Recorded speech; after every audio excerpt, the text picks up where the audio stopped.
Dahil sa Belgium makikita ang pinaka-brutal na anyo ng exploitation. Sa Belgium, tinatayang may mahigit 12,000 Pilipino at base sa estimates, malaking porsyento ang irregular.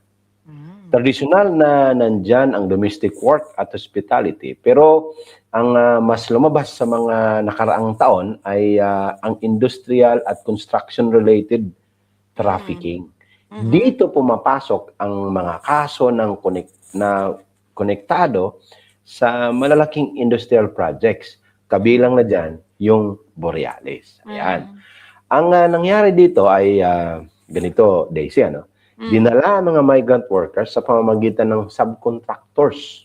Mula sila sa Eastern Europe noong 2022, mainly from Poland at Hungary. Karamihan sa kanila, Pilipino talaga. Pero andyan din ang Turks at ang Bengali. Sa Eastern Europe, meron silang valid working contracts. Pero part ng contracts nila ay lumipat sa ibang European countries. Dahil binilhan sila ng plane ticket, lumipad talaga sila, no? Dito. Hindi po tipong by land lang ito. Wala silang nakitang problema.